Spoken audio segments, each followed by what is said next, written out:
자, 오늘 국가직 시험 본다고 여러분 수고하셨습니다. 저는 이제 한 1시간 정도 전에 학원에서 문제지를 받아가지고 쭉 잽싸게 이제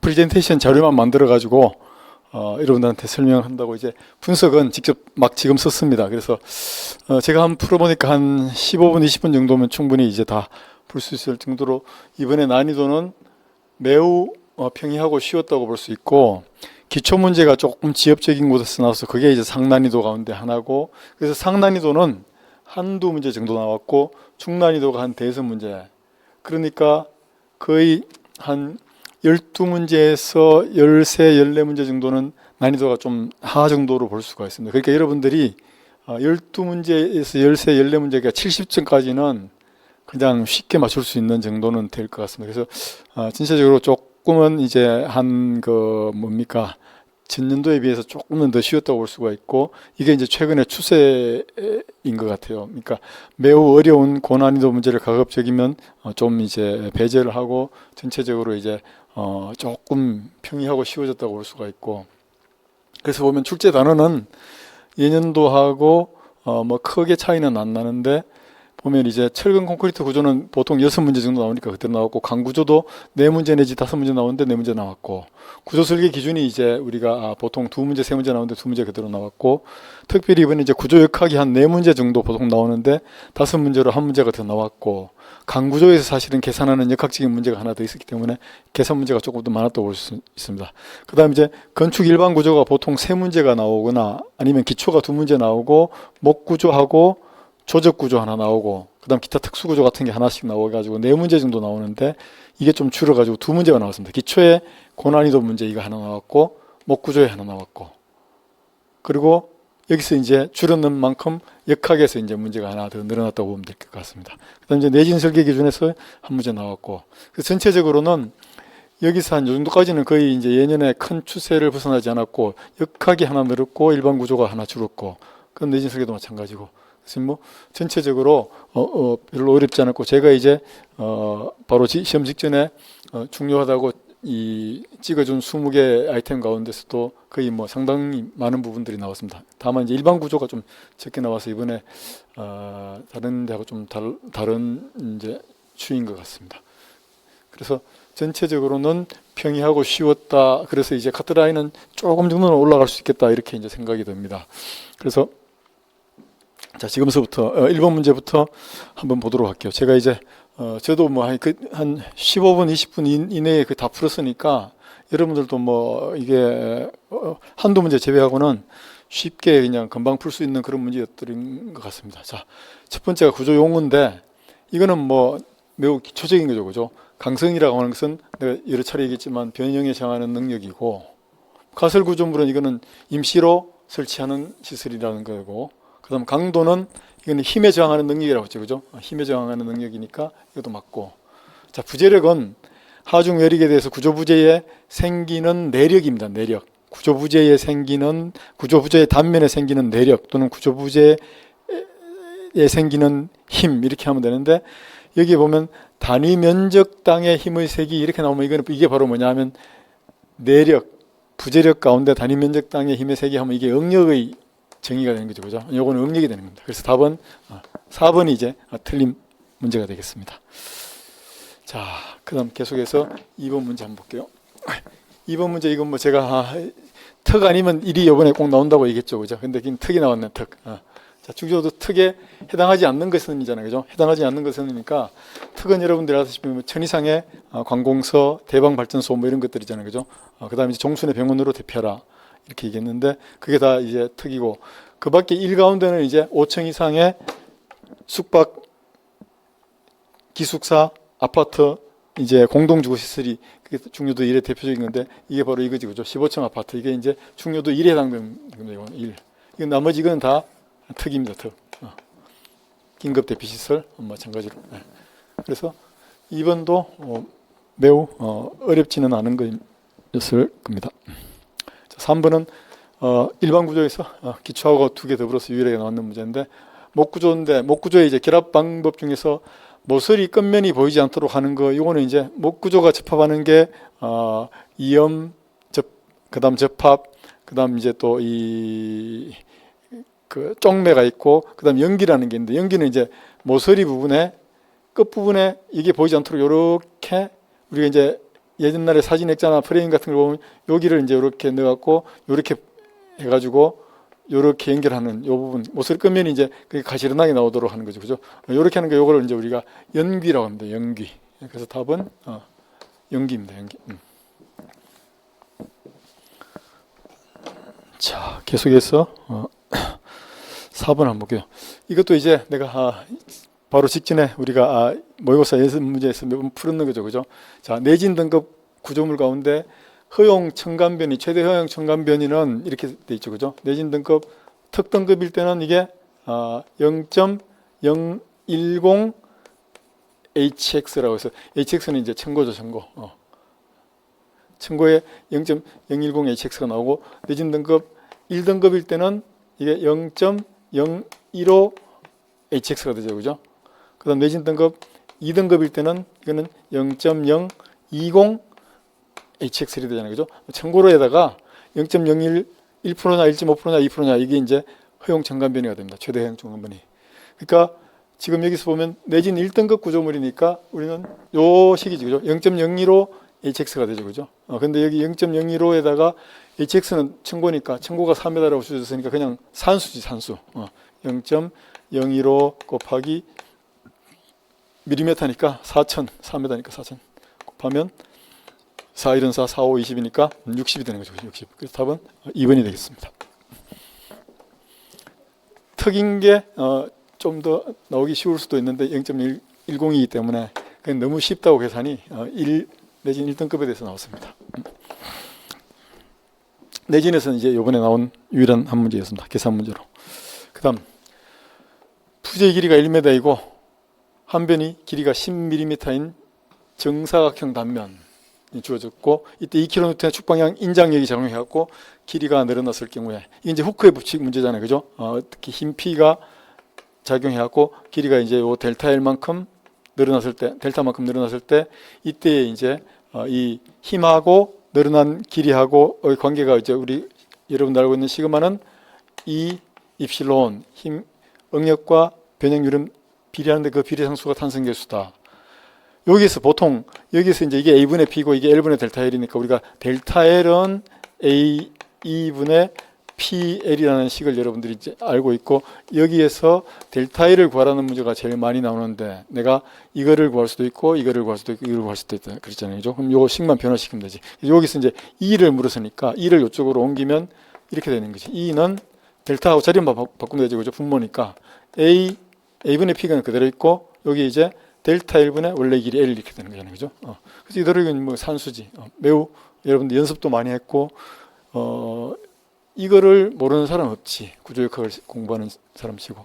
이 기본 이론에서 이렇게 간단하게 응용되는 건데, 그대로 이제 우리가 단위를 메가파스칼, 탄성계수를 메가파스칼로 줬기 때문에 메가파스칼에 해당되는 단위는 우리가 뭐 어떻게 되죠? 뉴턴 퍼 밀리메타의 제곱이잖아요, 그죠? 그래서 이걸 뉴턴하고 밀리메타로 바꿔주면 되는 거지. 자, P 하중이 2kN이니까 뉴턴으로 바꿔주면 2 곱하기 1000이 되겠죠. 2000이 되고, L 길이가 여기 1m인데 이걸 이제 밀리미터로 바꿔주면 1000mm가 되죠, 그죠? 1000이 되고, A 단면적은 한 변의 길이가 10mm인 정사각형이기 때문에 단면적 10 곱하기 10이 되니까 100이 되겠죠, 그죠? 100. 그다음 델타는 1mm 늘어났으니까 이건 1이 되는 거고. 그냥 이걸 간단하게 정리를 하면 되는 거니까 매우 쉬운 문제죠, 그죠? 계산 문제이긴 하지만. 그래서 100 두 개 없애고, 그럼 이제 2000 곱하기 10이 되는 거니까, 그러니까 2만이 되는 거지, 2만. 2만 메가파스칼이 되겠습니다. 답은 그래서 3번이 되겠네.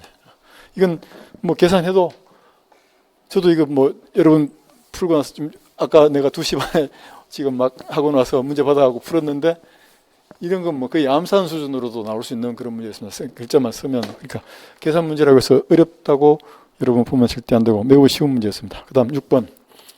자, 이번에는 자, 철근 콘크리트 구조물의 흰 부재에 추가 장기 처짐 설계에서, 이건 이제 사용성 설계인데, 사용성 설계에서 여러분들이 알다시피 이제 람다 델타라서 추가 장기 처짐이라고 하는 것은, 이거는 이제 이 밑에는 1 플러스 50의 로 프라임, 그러니까 이제 압축 철근비에다가 위에 여기 뭐냐면 시간긴각에서 그 사이가 들어가는데, 지금 작년에 이제 이런 것들이 한번 나오긴 나오는데, 이번에는 이제 시간긴각에서 그 사이에 대해서 이제 묻는 문제가 나왔습니다. 그러니까 이걸 구성하는 식 가운데 하나만 묻는 거죠. 시간긴각에서라고 하는 것은 일단 보통 5년 이상 이게 이제 주로 많이 나오는데 60개월이잖아요. 60개월. 60개월 이상이 되면 다 이게 2.0입니다. 2.0. 그리고 이제 1년일 때는 저기 나와 있는 1.4가 되고, 그 다음에 이제 6개월일 때는 1.2가 되고, 3개월일 때는 1.0 이렇게 되면 369, 3개월 1.0, 6개월 1.4, 1.2, 12개월 1.4, 그리고 5년 이상은 2.0 이렇게 되거든. 그러니까 5년 이상이 지금 여기 보면 5년 이상이니까 5년 이상에 대한 거니까 이거는 이제 2.0이 되겠습니다. 2.0. 이건 뭐 조금 이게 문제가 어떻게 보면 사고력도 많이 요하지 않고 단순 암기를 그냥 물어보는 문제입니다. 그러니까 매우 쉽다고 볼 수 있죠. 그죠? 이런 유형의 문제들은.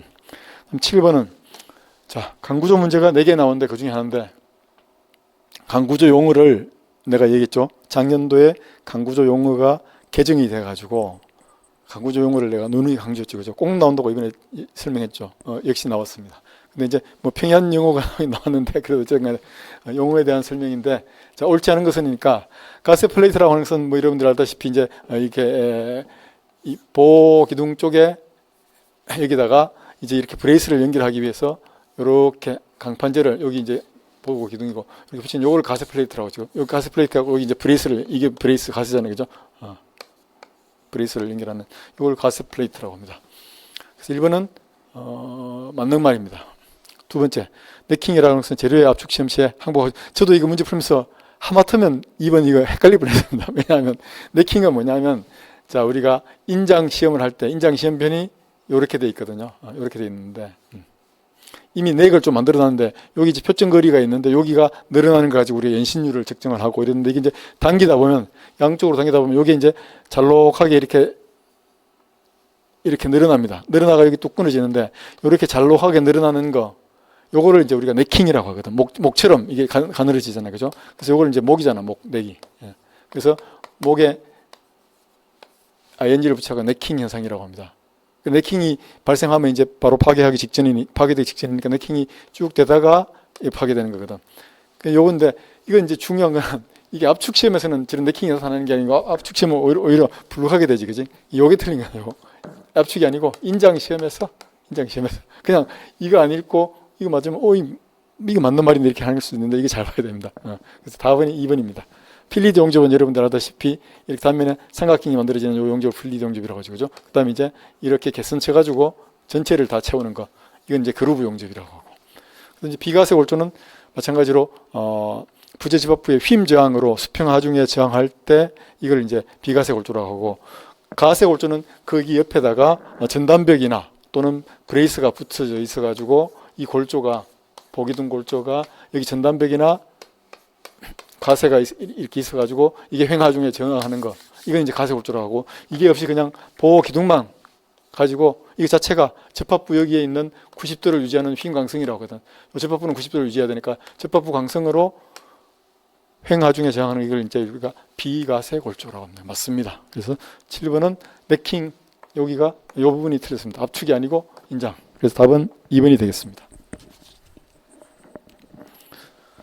자, 8번 역학 문제인데, 이것도 역학 문제 치고는 상당히 쉬운 문제였습니다. 자, 뭐냐면 A 지점에 수직 반력을 구하라고 했죠. 그죠? 하중은 등분포 10kN 이렇게 작용하고, 이거는 이제 우리가 여러 번 연습했듯이 등분포 하중을 집중 하중으로 치환만 해주면 문제 끝난 거죠. 그죠? 그 다음 B점에서 모멘트 취하면 되니까. 자, 등분포 하중이 전체 구간이 8m, 4m니까 1.2m죠. 1.2m인데 10kN/m로 작용하니까 이 10 곱하기 1.2가 12m지. 10 곱하기 12m를 해주면 되겠죠. 그죠? 그럼 10 곱하기 12m를 하면 전체가 120이 되겠죠. 120. 10 곱하기 12m 하면 120kN이 되고, 이게 이제 합한 힘이 되고 등가의 합력이 되겠죠. 그죠? 이게 어디 작용하냐면 이 전체 길이의 도심이지. 그러니까 이게는 이제 이 직선이니까 중앙이 되겠지. 그지? 전체가 12m니까 여기서 여기까지 보면 6m인 요 지점에 여기 작용하겠지. 요 거리가 6m가 되겠지, 그지? 여기도 6m가 되고 중간이니까. 이렇게 집중하중으로 치환을 해놓고 나면 우리가 시그마 MB는 0, B점에서 모멘트를 취하면 물론 당연히 A점에는 이 수직 하중밖에 수직 반력밖에 없겠지, 그지? VA가 있지, 그지? VA를 바로 구할 수 있는 거지. 그래서 시그마 M B점에서의 모멘트 합력은 0을 가지고 우리가 모멘트를 취하면 B점의 모멘트를 이렇게 내면 이 VA가 있고 VA가 거리가 8m 되고 그다음에 요 합력인 120kN이 요 거리는 요게 6m니까 이거는 2m 되겠죠, 그죠? 이렇게 모멘트 취하면 되겠지. 자, VA는 이렇게 돌아가니까 시계 방향이 플러스가 되고 이 120kN은 이렇게 반시계 방향으로 돌아가니까 이거는 반시계 방향 마이너스 되겠지. 그래서 그대로 쓰면 자 VA 곱하기 거리가 8m, 8m 이 반시계 방향이니까 마이너스 120kN 곱하기 거리가 2m 이게 0이 되잖아요, 그죠? 그러니까 이거는 120 곱하면 마이너스 240이고 이게 이제 VA가 이쪽으로 넘어가면 VA는 플러스 대가 240 나누기 8이 되잖아요, 그죠? 이렇게 되는 거지. 그러므로 VA는 240 나누기 8이니까 이거는 3, 8이 24니까 30이 되겠지, 30. 30이 답이 되니까 선택지에서는 1, 30이 답이 됩니다. 역학 문제 치고는 이것도 매우 쉬운 유형의 문제입니다. 아주 단순하게 시그마 MB 한 번으로 값을 구할 수 있는 그런 문제였습니다. 자, 이제 다음 문제 계속해서 9번.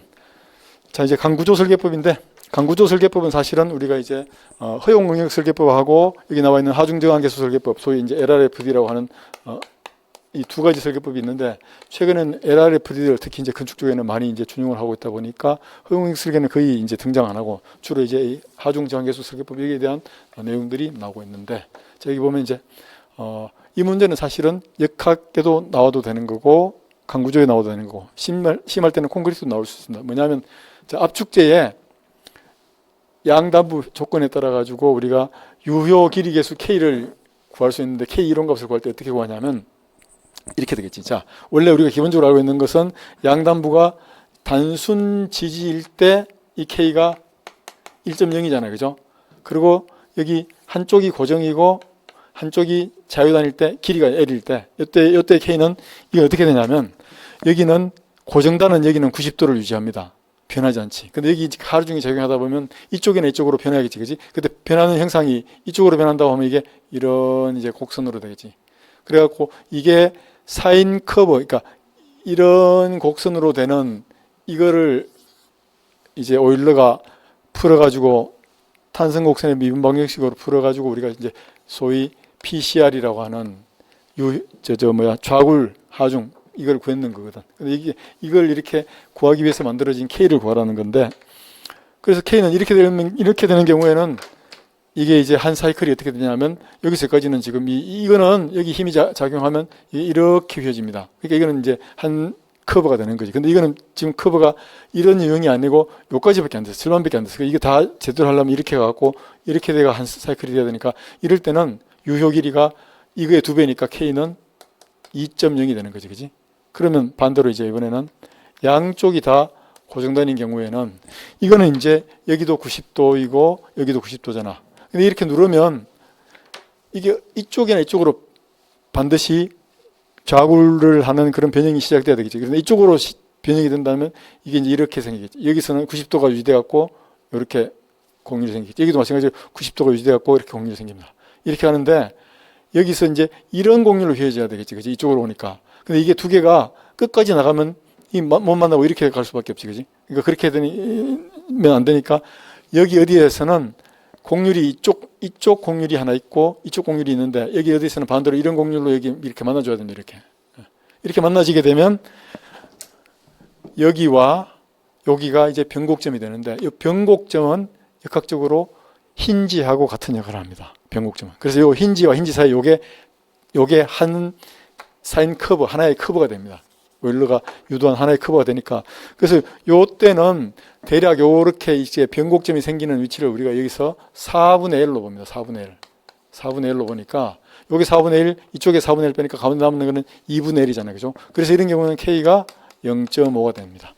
요런 원리로 쭉 우리가 행할 수가 있는데 특별히 지금 이 문제에 나온 거는 조금은 까다로운 문제인데 그래서 난이도 중정도로 내가 봤는데 어떤 케이스냐 하면 이런 겁니다. 자, 보면 하단부는 회전 자유 이동 고정이라고 하는 것은 이런 겁니다. 회전이 자유고 이동이 고정이다. 이거 뭐죠? 힌지잖아요. 그죠? 힌지.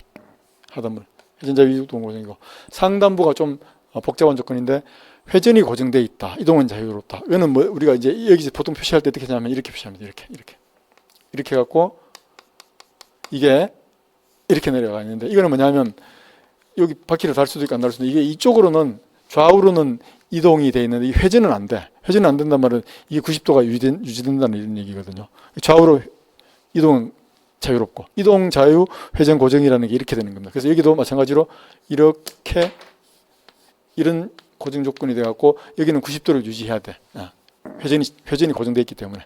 이동은 자유로우니까 좌우로는 자유롭게 왔다 갔다 할 수 있습니다. 이 누르면 이쪽이나 이쪽으로 이동을 하겠지. 이동이 하면 여기 90도 유지해야 되니까, 만약에 이쪽으로 온다면 이게 이렇게 해서 이게 90도를 유지해야 되니까, 그래서 여기는 이거는 힌지니까 이쪽으로 오게 되면 이것의 변형이 어떻게 생기냐면 이렇게 생기겠지.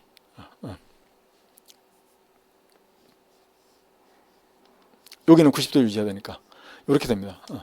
이렇게 그려놓고 보니까 아까 우리가 봤던 그 가운데 한쪽 고정, 한쪽에 자유하고 유사하게 변형이 생겼잖아요. 그죠? 이거는 이렇게 생겨갖고 이쪽으로 가서 이게 이제 K가 2.0이 돼가지고 한 사이클이 좌굴 길이가 이렇게 형성이 되는데 2배가 돼야 되는데, 이거 역시 마찬가지로 지금 이 휘어진 형상을 보면 커브가 이렇게 돼가 90도니까 이게 절반밖에 안 돼 있어.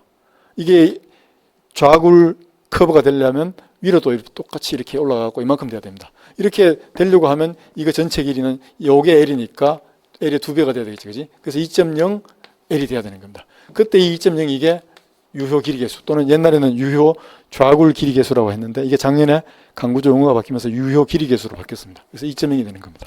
그래서 K가 2.0이 되니까 답은 여기에서 3번이 되겠는데, 제가 일단 이걸 찾아내는 원리를 제가 지금 설명드렸는데, 제 수강생들은 이거 외우지 않습니다. 다 그냥 이렇게 그려보면 쉽게 모든 케이스를 어떤 게 나와도 다 이렇게 만들어낼 수가 있는 거니까 이렇게 해서 우리가 풀어봤습니다. 그 다음 10번. 자, 이번에는 철근 콘크리트 구조물에 있어서 인장 이형 철근의 정착 길이, 여러분 알고 있죠, 그죠? LD 기본 정착 길이죠. 어떻게 되죠? 0.6 dB FY 오버 람다 루트 FCK잖아요, 그죠? 이렇게 되죠. 이걸 물어본 건데, 여기 구성되고 있는 인장 이형 철근의 정착 길이를 구성하고 있는 요소들, 이거 외의 것이 답이 되는 거지, 그지? 그러니까 철근의 공식지름이잖아요, DB. 철근의 공식지름이고, 이거는 철근의 항부 강도, 이거는 콘크리트의 설계 기준 압축 강도, 그 세 개 외가 답이 되겠지. 이게 인장 철근의 정착 길이니까. 철근의 공식지름 있고 DB. 철근의 탄성계수 없잖아요, 그죠? E는 여기 없잖아. 철근의 설계 기준 항부 강도 FY 있고, 그 다음에 이제 콘크리트 설계 기준 압축 강도 FCK 있고. 그러니까 답은 2번이 되겠지, 그지? 내가 이렇게 식을 말로 풀어서 나오는 문제에 대한 연습을 조기 기초 때 여러분 강의했죠, 그죠? 이런 유형으로. 그 다음 이거 외에 처짐에 대해서 I 가지고 이렇게 한다든지 이런 문제들이 왕왕 나오고 있습니다. 그 다음 이제 트러스 문제인데, 트러스의 부재력 구하는 문제인데 매우 쉬운 문제가 하나 나왔죠. 매우 쉬운 문제가. 여기서 보면 이제 이거는 그냥 보면 즉흥적으로 답이 나올 수 있는 건데, BE 부재잖아요, 그죠? BE 부재. BE 부재가 어디냐면 여기 ABC, E 여기잖아요. BE 부재 요거잖아. 그럼 이거는 이제 B점에서 힘의 평형을 보면 되거든요. B점에서 힘의 평형을 보면, 자, 여기 B점에서 어떻게 되냐면, B점에서 힘의 평형이라는 게 시그마 F Y 방향 힘의 합력은 0이 나와 있고, 그 다음에 시그마 F X 방향의 힘의 합력이 0이잖아요, 그죠? 이거 두 개를 쓸 수 있잖아요, 이게. 그러니까 여기에서 Y 방향을 보면 힘이 지금 외력으로 작용하는 100kN 있지, B점에. 그 말고 다른 힘이 아무것도 없잖아요, 그죠? 왜냐하면 AB하고 BC 이거 두 개는 수평 방향이니까 이거 두 개 합력이 같아야 되잖아. FX는 0이니까 결국은 이거는 뭐냐면 AB는 BC 부재하고 부재력이 똑같습니다. 요걸 가지고 FAB는 FBC하고 똑같다는 걸로 나오고, 그 다음 수직한 방향의 힘은 저기 나오는 아랫방향으로 마이너스 100이 있고, 플러스 FB, 이거 두 개밖에 없잖아요, 그죠? FB는 그냥 넘어가면 100이 되는 거지, 100.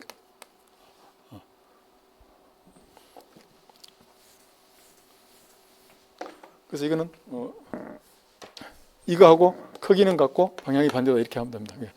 그래서 답은 2번이 되겠습니다. 이와 같이 계산 문제처럼 보이지만 바로 즉흥적으로 읽으면 답이 나올 수 있는 이런 문제들이 이번에 많이 나왔습니다. 문제가 쉽다는 얘기죠. 그 다음에 이제 콘크리트 설계 기준 압축 강도가 30메가파스칼일 때 콘크리트 등가 직사각형 응역 블록의 압축 응역 블록의 깊이 계수 베타원이 얼마냐 이렇게 물었지. 그러니까 이제 우리가 콘크리트의 응역 형상이 이제 보통 응역이 형상이 이렇게 되잖아요, 그죠? 여기 그래서 압축 응역이 이렇게 생기는데 이걸 우리가 계산할 때 간단하게 하기 위해서 이렇게 등가의 직사각형으로 이렇게 만듭니다. 그랬을 때 여기까지 요 깊이를 우리가 원래는 여기까지 깊이를 이거를 C라고 합니다. 중립축거리 C, 중립축거리 C라고 하고 그래서 이제 이것의 등가인 직사각형을 만드는 원리는 뭐냐 하면 이것의 전체 면적하고 이 면적이 똑같도록 만들어주고 그래서 요게 이제 요게 FCK잖아. 그러면 요 크기를 0.85 FCK로 만듭니다. 여기가 물론 에타라고 하는 개수가 없는데 이게 30메가파스칼이니까 40메가파스칼 이하일 때는 요 에타가 1입니다. 1이니까 이거는 쓸 없고. 그 다음에 이제 여기서부터 여기까지 등가, 이건 이제 등가 직사각형 응역 블록이거든. 이게 등가 직사각형 응역 블록이 되는데 이것의 깊이 요게 이제 A가 되는데 A는 베타1 곱하기 C가 되는데 요 C의 베타1배가 됩니다. 근데 베타1은 이게 40메가파스칼 이하인 경우에 콘크리트 강도 FCK가 40메가파스칼 이하인 경우에 베타1은 0.8입니다.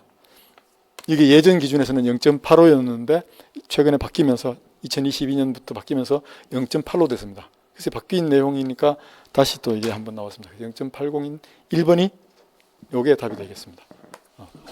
이것도 뭐 우리가 수강생들은 다 이미 잘 알고 있기 때문에 그냥 바로 답을 체크할 수 있는 그런 문제였습니다. 그 다음 13번. 자, 이제 내가 이게 T형보 UFO 하면서 반 T형보가 한동안 안 나왔기 때문에 나올 때쯤 됐다라고 이렇게 토목 건축 둘 다 얘기했는데 결국 반 T형보가 나왔는데 반 T형보 UFO의 특징은 뭐냐면 세 가지가 있는데 세 가지 다 뒤에 플러스 외부에 폭 BW가 이게 더해져 있어야 됩니다. 반 T형보는. 이게 반 T형보의 특징입니다. 반 T형보의 UFO의 특징입니다. 그래서 여기 문제에서 우리가 일일이 기억하고 있지 않다고 하더라도 뒤에 BW가 더해지지 않은 게 체크하면 답입니다. 이게 보면 자 2번 경관의 12분의 1에서 BW 더해지지 않은 게 이거 맞습니다. 인접보 내측 거리에다가 2분의 1에다가 BW 더한 거 이거 맞습니다. 또 한쪽으로 플랜지 내민 두께 슬래브 두께죠. 슬래브 두께 6배에다가 BW 더한 거 이거 3개 다 맞습니다. 근데 여기는 보경관의 4분의 1 이거는 BW 안 더해져 있잖아요. 그죠? 그래서 저게 답인데 이건 실제로 이건 T형보의 유효폭에 해당되는 겁니다. 유효폭의 세 가지 구성 요소 가운데 하나에 해당되는 건데 그래서 내가 BW 더해지지 않은 거를 체크하라고 강조까지 했죠. 그죠? 그러니까 이건 여러분들이 쉽게 답을 체크할 수 있을 겁니다. 답은 1번이 되겠습니다. 그 다음 이제 철근 콘크리트 보의 휨 설계에서 인장 철근의 설계 기준 항복 강도 FY가 500메가파스칼이다. 이제 여러분들 500메가파스칼 나오면 이 동그라미를 한번 쳐야 되죠. 그죠? 왜냐하면 우리가 400메가파스칼일 때까지 여러분들이 이제 인장 지배 단면의 순인장 변형률이 0.005 이렇게 나왔죠. 그죠? 근데 500메가파스칼이 되면 이게 이제 최외단 인장 철근의 순인장 변형률 이게 최소값이 어떻게 되냐면 이게 최소값이라는 말은 요거 이상이 돼야지 이게 이제 인장 지배 단면이 이 말이잖아요. 그죠? 인장 지배 단면이 이게 400메가파스칼까지는 0.005가 되고 400을 초과하면 2.5배의 입실론 y 이렇게 되잖아요. 그죠? 그래서 이렇게 되는데 우리가 한번 풀어본 문제지. 이제 여러분 역시 이제 시그마는 이 입실론 관계에서 철근의 F는 입실론 이런 관계 되잖아요. 그러니까 여기서 우리가 입실론 y를 구하는데 입실론 y는 어떻게 되냐면 fy를 2로 나눠주면 되잖아요. 그죠? 이렇게 되는 겁니다. 그러니까 철근의 항복 강도가 500메가파스칼이고 철근의 산성계수는 여러분도 알다시피 20만 메가파스칼이잖아요. 그죠? 20만. 이건 기억하고 있어야 되겠지. 이렇게 하면 이것을 이제 계산하면 3개 날리니까 0.00 이렇게 하고 0.00 하고 이렇게 되면 요거 이제 2.5가 되잖아요. 그죠? 0.0025 이렇게 되는 거지. 그러면 0.0025를 2.5배 해주면 되잖아. 여기다 요대로 그대로 대입을 하면 2.5 곱하기 0.0025 하면 이게 답이 되겠지. 그지? 2.5 곱하기 0.0025인데 0.0025를 2배 하면 이게 0.5잖아. 이걸 또 0.5 하면 0.125가 되잖아요. 그치? 그러니까 0.005에서 0.025 더하면 저기 나와 있는 4번 0.00625 이렇게 나옵니다. 계산이. 산수 문제인데 어쨌든 간에. 원래 이제 이거 안 보고 500메가파스칼을 고려 안 하고 그냥 2.05 찍으면 틀리도록 이렇게 이제 낸 문제인데 우리가 벌써 이 문제 때 한번 풀어본 문제죠. 똑같은 문제입니다. 사실은 500메가파스칼인 경우에. 그러니까 여러분들은 아마 이거 다 풀었을 걸로 생각합니다. 거의 0.0065라고 아마 기억하고 있는 사람도 있을 겁니다. 몇 번 풀었기 때문에. 자, 이번에는 보호 단면이 이렇게 주어졌고 설계 휭 강도를 계산할 때 중립 깊이 C 요거를 구하라는 거거든. 근데 이제 여기 이제 여러 가지 값들이 주어졌는데 보의 깊이도 있고 FCK도 나왔고 한데 자 우리가 이것은 뭐냐면 콘크리트의 극한 변형률 입실론 CU가 나왔잖아요. 그죠? 이거 입실론 CU를 아느냐 모르느냐 이 문제거든. T가 이렇게 주어져 있고 여기 C 중립축거리라고 하는 것은 전체 D일 때 이 변형률은 중립축거리에 비례하니까 콘크리트는 철거든이든 비례하니까 이것은 이제 뭐냐면 비례식이거든. 입실론 CU가 이게 이제 여러분 알다시피 콘크리트 강도 FCK가 40메가파스칼 이하 27이니까 40메가파스칼 이하인 경우에는 0.0033이잖아요. 그죠? 이걸 아느냐 이 말이지. 이걸 알면 이것의 600인데 이것을 구하는 문제는 뭐냐면 이거 전체 길이에서 요 두 개를 합한 거에다가 요거에서 요렇게 비례식으로 세우는 거잖아요. 삼각형의 비례식이니까. 아니면 그냥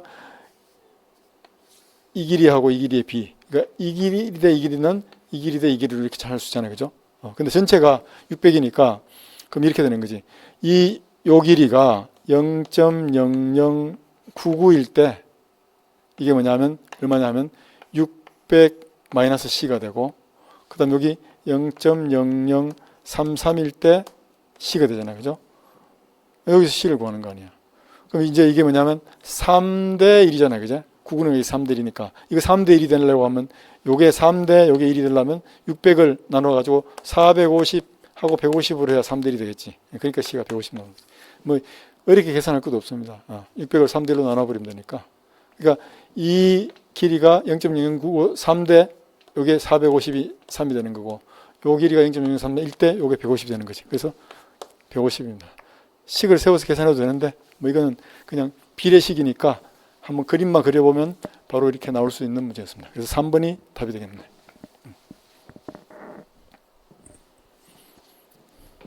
그 다음 자 16번 요것도 이제 조금 요거 이제 조금 이제 어떻게 보면 지엽적인 문제라서 조금 어려운 문제인데 내가 한두 문제 고난도 한두 문제라고 할 때 두 문제에 속하게 되면 요게 이제 포함되는 문제입니다. 강구조에서 자 이게 이제 우리가 강구조의 전단 설계에서 보면 충전형 매입형 합성 부재가 있는데 이거는 이제 강구조하고 철근 콘크리트를 두 개 같이 쓰는 겁니다. 그러니까 이제 충전형이라고 하는 것은 이렇게 되는 겁니다. 여기 이제 강관이 이렇게 있으면 강관이 있고 이 밖에가 이렇게 강관이 이렇게 있고 이 속에 철근 콘크리트가 이렇게 들어가 있어 가지고 이렇게 된 거. 이걸 이제 충전형이라고 합니다. 충전형이라고 하고 매입형이라고 하는 것은 뭐냐면 안에 이렇게 H 현강이 이렇게 있습니다. H 현강이 안에 있고 밖에 철근 콘크리트 보가 아니고 기둥이 있죠. 철근 콘크리트가 이렇게 돼 갖고 여기 이제 이렇게 철근 콘크리트가 되어 있습니다. 이럴 때는 이게 안에 강제가 H 현강이 매입됐다고 해서 이걸 이제 매입형이라고 합니다. 매입형. 요거는 이제 강관 속에 콘크리트를 충전했다고 해서 충전형이라고 합니다. 이랬을 때 이제 중요한 스펙 가운데 하나는 뭐냐면 이 둘 다 이 끝 밖에 있는 건 안에 있는 거건 이 강제는 1% 이상 이 규정이 있습니다. 이게 이제 중요한 거고.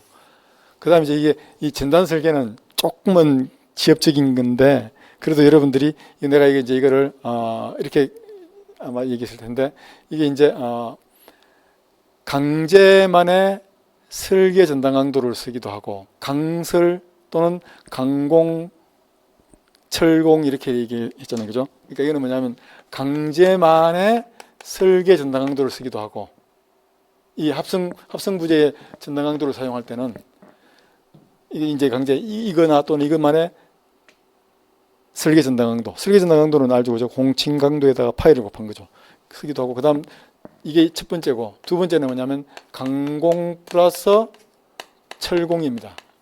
이거 뭐냐면 제가 이렇게 예전에 기억하고 있기 때문에 이런데 설명하는데, 이거는 뭐냐면 강제의 공칭 전당 강도에다가 철근의 공칭 전당 강도를 합한 겁니다. 그래서 강설을 할 것이냐, 강제의 설계 강도를 전당 강도를 할 거냐, 아니면 강제의 공칭 전당 강도 플러스 철근의 공칭 전당 강도로 할 것이냐. 두 가지 강도 하나를 할 수 있거든요. 요 지금 예제에서 이 둘 중에 하나가 있으면 그게 답이 됩니다. 철근만의 설계 전당 강도 이건 아니지. 설계 전당 강도는 강제만 했지. 콘크리트만의 설계 전당 강도 이것도 아니고, 강제 단면만의 설계 전당 강도 이건 맞네, 그제? 그다음 강제의 공칭, 강공 나왔는데 그럼 여기 뒤에 뭐가 나오냐면 철공이 나와야 되지. 철근의 공칭 전당 강도 나와야 되지. 콘크리트가 틀리겠지, 그지? 그래서 답은 맞는 것은 3번입니다. 강설을 하거나 강공 철공을 하거나 강공 플러스 철공을 하거나 이렇게 합니다. 이것도 조금 이제 지엽적인 문제라서 이게 어려운 문제, 이번에 어려운 문제에 속할 수도 있는 겁니다. 그렇지만 이거는 여러분들한테 내가 한 번은 모의고사 문제 풀이할 때 풀어준 거라서 뭐 그냥 웬만큼 공부한 사람들은 좀 풀었을 수도 있겠다 생각됩니다.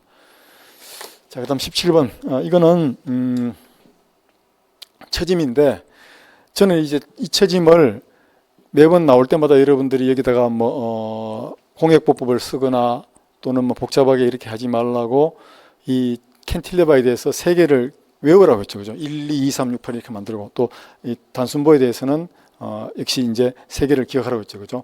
16, 48, 24, 3, 4, 4분의 5 이렇게 했는데, 이게 이제 그게 대표적인 게 나오는 거잖아요, 그죠?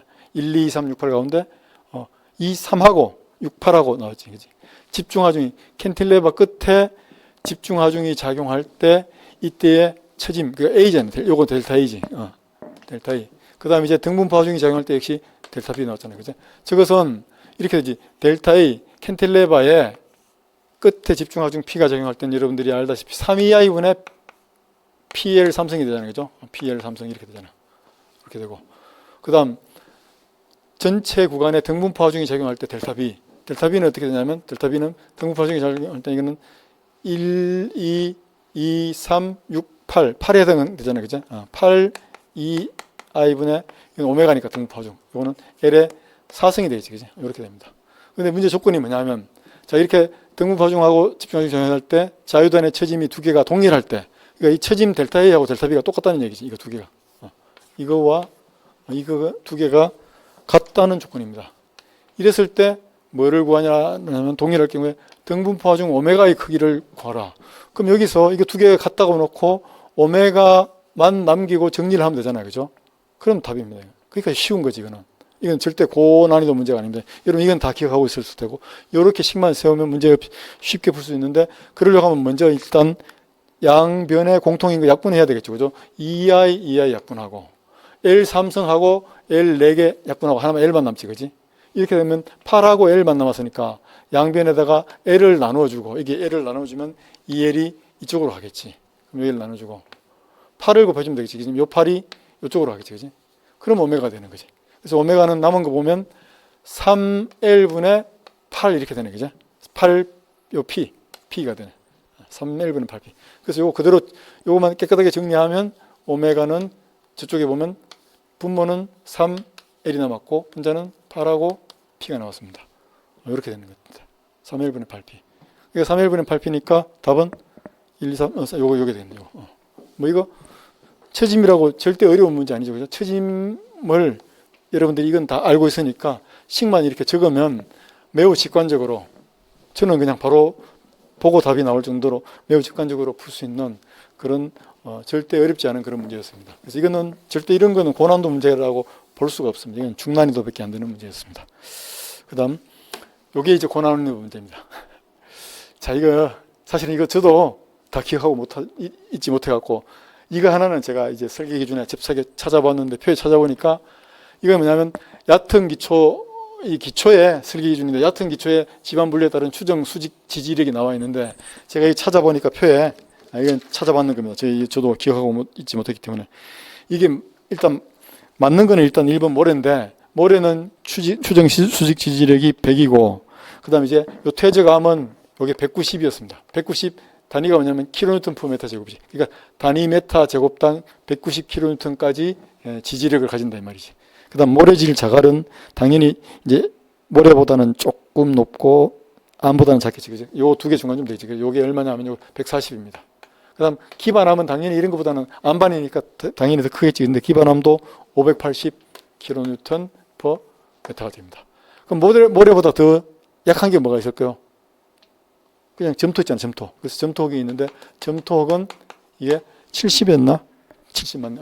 70kN/m 제곱이었습니다.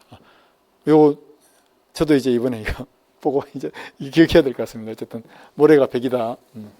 이거 이제 기초에서 나왔는 문제인데, 기초에서 조금은 지엽적인 걸 수도 있는데, 기초 기준에 이게 표로 하나 나와 있는 건데, 제가 기억하고 있지 못할 정도면 여러분들 쉬운 건 아니겠죠, 그죠? 어쨌든 모래가 100이라는 거, 답은 1번이라는 거. 이제 이게 어떻게 보면 제가 풀었을 때는 유일하게 고난이도 문제 가운데 하나였습니다. 이것까지 지엽적이라서 다 기억하고 있지 못할 가능성이 많기 때문에. 자, 그 다음 이제 19번 문제를 한번 보도록 합시다. 19번에 강구조에서 자, 여러분 보면 집중하중이나 또는 반력점, 이게 이제 반력점도 사실은 집중하중점이거든.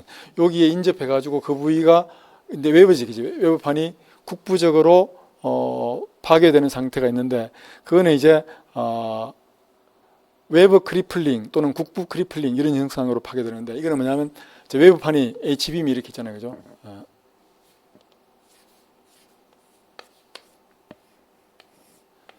H빔이 외부가 비틀림 자국이 생기면 이게 이렇게 틀어지는 거지. 근데 이제 여기 집중하중이 작용하거나 이게 H빔이 이렇게 봤을 때 또는 여기 반력점이면 집중하중하고 반대 방향이지만 똑같은 겁니다. 그랬을 때 집중하중이나 반력점에는 이 외부 자체에 이 집중하중으로 인해서 외부 자체가 이게 찌그러집니다. 찌그러져 가지고 파괴가 되는데 어떻게 찌그러지냐면 이게 크리플이 우리가 이제 이거 절름거리다 이 말이잖아요. 절름거리다. 이렇게 절름되는 거지. 이게 어떻게 되냐면 이 외부가 이렇게 이렇게 구부러지는 겁니다. 이렇게 파괴될 가능성이 높거든. 이게 이제 크리플링입니다. 그래서 국부 크리플링 파괴가 지금 이런 경우에 생기는 겁니다. 이것도 중난이도 문제인데 답은 4번이 되겠습니다.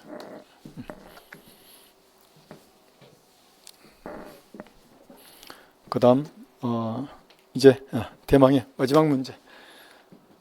이거 이제 뭐 전단력도 힘모멘트 이건 너무나 쉬운 문제죠, 그죠? 여러분들이 반력만 구하면 너무나 쉽게 이렇게 할 수 있는 문제인데, 자, 이게 10kN의 힘이 4m, 6m, 전체가 10m잖아요, 그죠? 10m에 4m, 6m. 그러니까 여기 뭐냐면 2대 3의 비율로 나눠졌잖아요, 그죠? 그러면 이것을 10kN을 2대 3으로 나누면 4하고 6으로 나누겠지. 이렇게 해갖고 가까운 이쪽에 6이 반력이 되지, 그치? VA가 되고 먼 P 쪽에 작은 4가 반력이 되지, 그치? VB는 4가 됩니다. 물론 이것은 여러분들이 이제 계산해도 간단하지. 시그마 MB는 0으로 시그마 MB는 0으로 계산하면 VA 곱하기 10m 마이너스 10kN 곱하기 6m는 0이 되니까 이 60이고 넘어가면 그러므로 VA가 60 나누기 10이 되니까 6이라는 거, 6kN이라는 거 쉽게 계산할 수 있습니다. 우리는 직관적으로 이렇게 알 수가 있으니까. 근데 VA, VB만 알면 여러분들이 이거를 전단력 다이어그램을 뭐 너무나 쉽게 그릴 수 있죠, 그죠?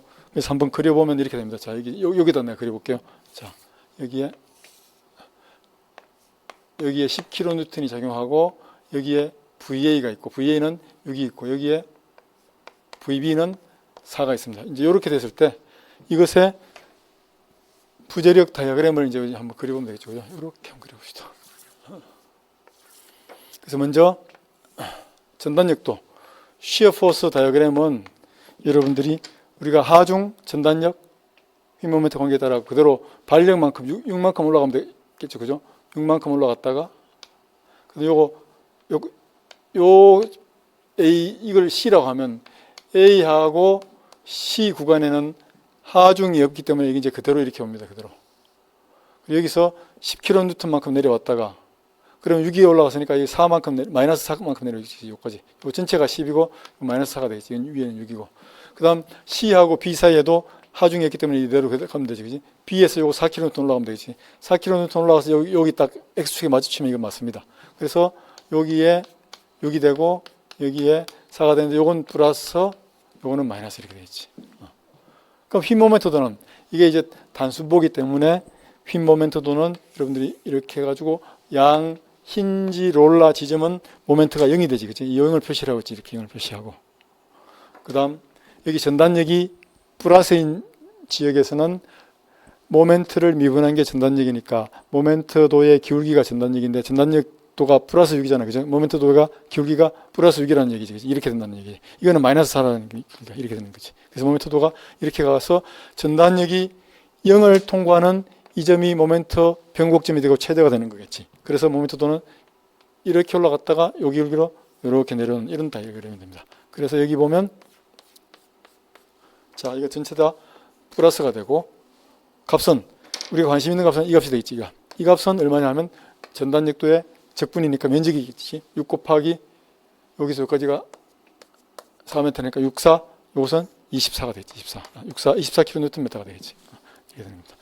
전단력도 모멘트도 이렇게 이게 이제 정석인데 우리가 이제 일본의 영향을 받아갖고 일본 사람들은 이제 실용적이다 보니까 이 모멘트도 이런 거 그림을 그릴 때 처짐 형상하고 유사하게 모멘트도를 그린다고 해서 이 모멘트도의 플러스 마이너스 부호를 이게 이렇게 하는 게 이게 수학적으로 바로 수학적으로 우리가 알고 있는 식을 그래프로 그리는 방법입니다. 근데 이제 일본 영향을 받아갖고 이 모멘트도의 이 방향 플러스 마이너스를 반대로 X축의 위를 플러스로 보는데 X축의 밑을 플러스로 봐가지고 반대로 그리는 경우가 있습니다. 그게 지금 우리가 이번에 문제에 나왔는 건데 그래서 이렇게 되는 게 답이니까 문제에 보면 다음 쪽에 지금 보면 전단력도는 플러스 6 마이너스 4로 되어 있는 게 2번하고 4번이지. 그지? 2번 4번 둘 중에 하나인데 모멘트도를 보니까 요게 24잖아요. 그죠? 24가 된 거는 2번이네. 그죠? 근데 그림은 반대로 그렸습니다. 어쨌든 크기는 맞습니다. 그래서 답은 2번이 되겠습니다. 자, 여기까지 해서 뭐 길지 않은 시간에 쭉 다 해설을 했는데 이번에 제가 모두에도 말씀드렸듯이 전체적으로 문제가 조금 쉬웠습니다. 그래서 작년도 2024년도 제가 시험 당일날 뭐 해설을 했지만 그때도 매우 쉬운 유형이었는데 이번 2025년도는 어떻게 보면 작년도 2024년보다 좀 더 쉬웠다고 볼 수 있습니다. 그래서 적어도 한 문제 내지는 두 문제, 한 문제 정도는 작년도보다 좀 더 쉬워갖고 성적은 전체적으로 한 문제니까 그 정도만큼은 올라갈 수 있을 걸로 보입니다. 물론 평균은 얼마 안 되겠지만 이 구조 과목에 대해서는. 그래서 오늘 제가 시험이 끝나고 시험지 출력해서 씻기도 전에 이제 빨리 이렇게 해설을 해드렸습니다. 여러분 어쨌든 공부 잘해서 또 지방직이 남았으니까 지방직 때 검토를 하시고 또 뭐 강의 내용 자세한 것들은 여러분들 방문각에 저를 또 찾아주시면 여러분들 이제 도움이 되도록 많은 노력을 하겠습니다. 예, 감사합니다.